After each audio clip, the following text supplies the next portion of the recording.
waa suge iyo warsame socdaalkii soddonka maalmood waa buug uu qoray allaha u naxariistay xuseen sheekh axmed kadare sannadihii 1980aadkii buugga waxaa soo saaray akademiyadii cilmiga iyo fanka soomaaliya waxaana idinla socodsiin doonaa anigoo ah farxaan maxamed jimcaale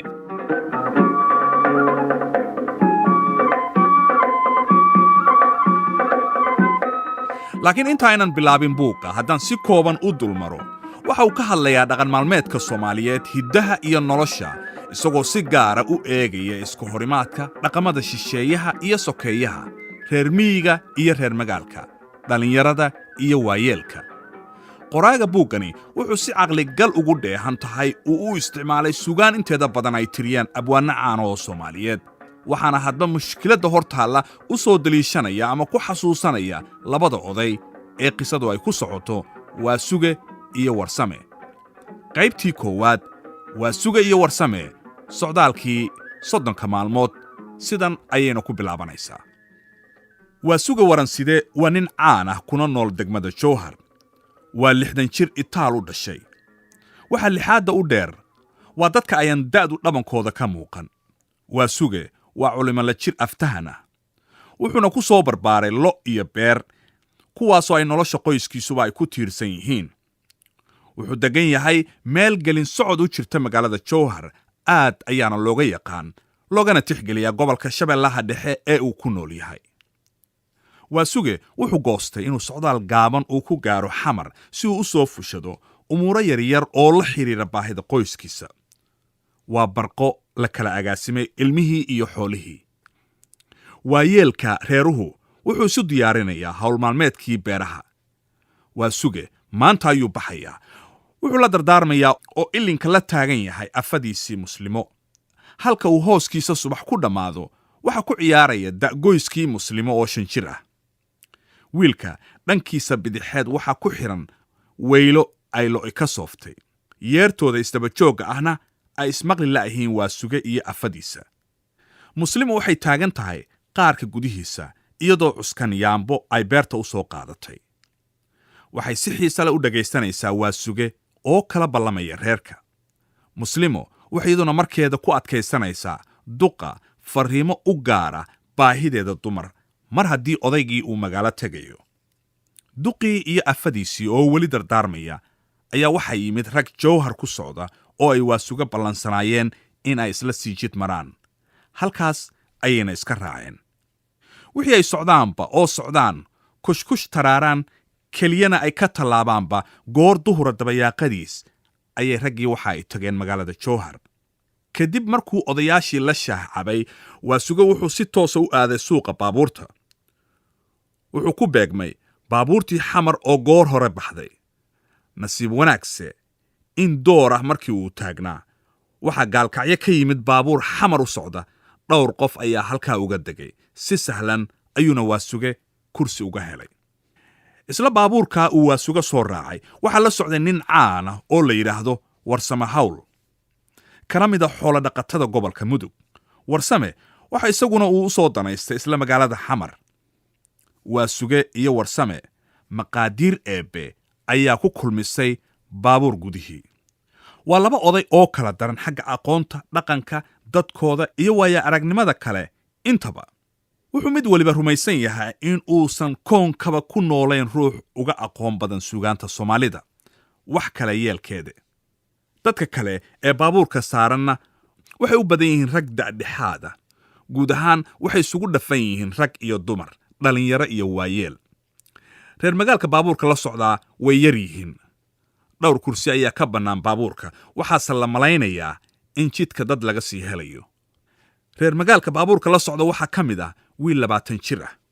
muuqaalkiisuna uu ka duwan yahay inta kale wuxuu labisan yahay surwaal iyo shaar tolmadooda looga dayday habka cusub ee dhalinyarada reer galbeedka waxaana ku yaal timo aan weli maqasta la barin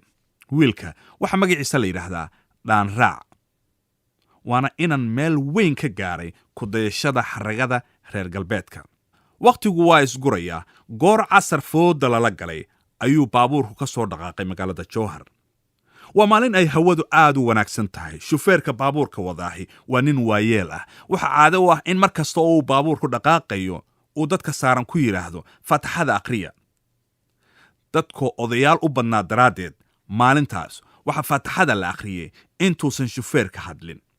faataxadaa wadajirka loo akhristay kama uusan qayb qaadan dhaanraac. wuxuu ku howlanaa oo uu ku shanlaysanayay muraayadda baabuurka. in yar kadib markii sabada jawhar laga baxay ayaa la galay beero aad u baxaal wanaagsan oo jidka labada dhinac kala xidhiira. waxaa lagu jiraa sanad barwaaqo oo ay bar iyo beerba mahadiyeen. galley, masago, sisin iyo khayraad kale ayaa beeraha ka dhisaalan. dadkii baabuurka saaraa badidood dariishadaha ayay madaxa ka wada riteen iyagoo il iyo laab kulansan ku daawanaya beeraha. waa suge oo fasalkaas beertiisu xumayd ayaa aad ugu dhaygagay beerihii, wuxuuna intuu isha la raacay gallayda iyo masagada qalbiga uga heesay. beernimaan falin bawd u dhigin weyn bahal celin kara, biyo ugu di'in dow barwaaqo ah, badar uga bixin bakaar lagu shubo, baahi weligii waa u bilan yahay.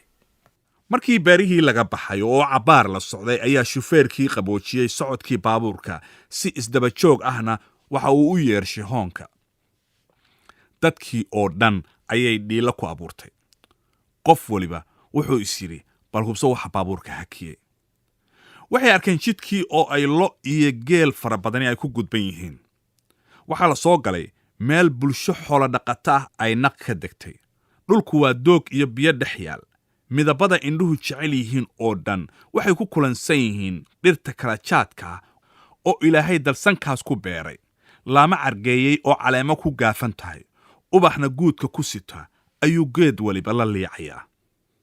ragga iyo dumarka xoolaha la jooga oo caafimaad iyo farxad buuxda ka muuqdaan waxay isu maaweelinayaan ciyaaro hiddaha iyo dhaqanka. qaarkoodna meelo fogfog ayay koox ugu sheekaysanayaan. warsame ayaa markuu arkay geelii oo iskugu jira irmaan iyo horweyn, aaran iyo galoof iscelin waayey markaasuu ku dhuftay hees geela isagoo ku luuqaynaya oo yidhi: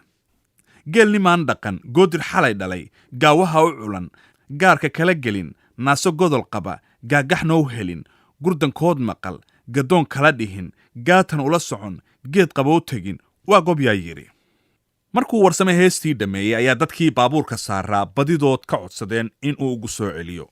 warsame way la xumaatay inuu isla heestii ku soo celiyo mar labaad. maxaa yeelay waa nin korka ka haya suugaan fara badan. isla markiiba wuxuu dadkii u dooray baydad ka mid a gabaygii cumar isteeliya ee ahaa: meeshii awow iyo awow xaawe iyo aadan, arligeenna xoolahani way isku isiraayeene, adduunsa lama sinna geel horaa laysu aaminaye, waa waxay abaartuu dhaqdeen odayadeenniiye, haddii oofaweynow ratiga ayra lagu qooqsho, aminkhayrka galabtii hadduu aaran soo didiyo, usha kol iyo 2 jeer haddaad yaro ogaysiiso, umalkii uu qabay doob hadduu awda kaga siiyo, indhalaliska miciduu sidii aar u raminaayo, kolna waxaan adduun kala lahayn aabbisocodkaasi.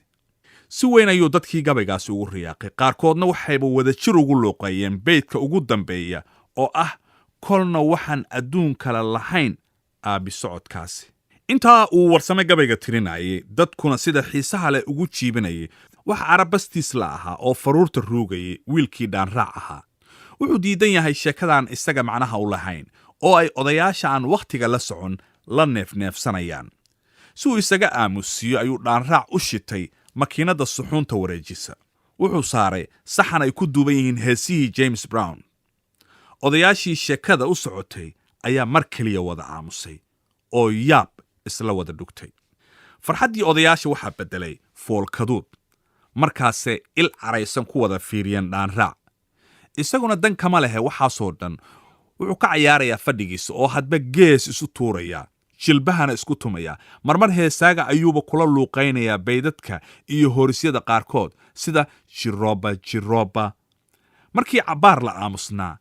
wiilkiina uu xiise dhacay ayaa mar kale sheekadii la soo nooleeyey. ugu horrayntii waa suge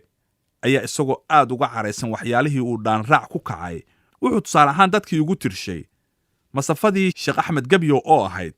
qasqas carma ah iyo qaabis caamood, midba mar baa la qasmaansadaaye, quud haddii la karsho oo uu qaboobo, intuu qurmaan la soo qubaaye, geenye qurxoon iyo qayl dameeraad, ninba midkiisaa la qaal badane, rati qawaar ah iyo qaalin juuclo ah, midba marbaa qalab la saaraaye qashkariso iyo naagta qaafa ah meherkaa loo wada qaybiyaaye qaran haddii marba qoon u soo kaco wixii qadiim ah baa la quursadaaye qur-aankaa toosanee qaadir ka yidhi qolofqab gaal uhuu qoonsadaaye rag badan ayaa masaafadaas ka faallooday waa sugana gacan qaaday iyagoo islamarkaana isha ku godaya dhaanraac waa suga markuu ogaaday in tusaalihiisi lala dhacay ayuu si wanaagsan inta fadhiga isku qaab samaystay oo maradiisii tarashka lahayd degaha ka ritay sidii libaax hareerihiisa marba mid u jeestay marka intaasu dhacday ayuu warsame oo ay la noqotay in laga dheereeyey mar keliya sidii webiga u biyo keenay wuxuu ka qiirooday sidii waa suga loogu madax ruxay warsame isagoo guud ahaan aad uga hadlaya xaalkii dhaanraac gaar ahaanna dantiisu tahay in uu libta abwaannimo ka xigsado waa suge ayuu dadkii u tirshay gabaygii cilmi raage ee ahaa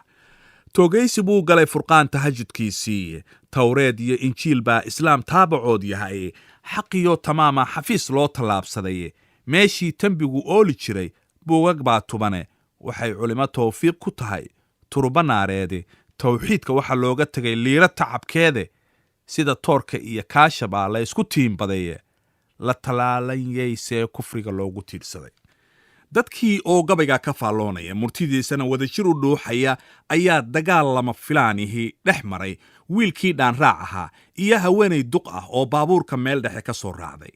fadhiidayna kursiga kiisa ku xiga dagaalku waxa uu ka dhashay dhaanraac oo xabad sigaara shitay duqdiina ay ku tidhi ha igu afuufin qurunka afkaaga ka socda dhaanraac isagoo inta tabartiisaha dadaalaya ayuu aftalyaani ku yidhi iskusi raalliiga ahaw duqdii waxay u qaadatay inuu wiilka caynayo markaasay intay la baxday dembiishay alaabta ku sidatay madaxa kala dhacday oo u celcelisay ilaa gacmaha la qabto haddaba muxuu falay dhaanraac inta istaagay oo gacmaha shaarka laalaabtay feerna uu la baxay ayuu yidhi duqda iskeen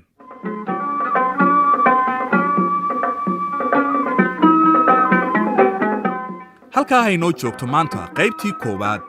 ee waa suga iyo warsame socdaalkii 30 maalmood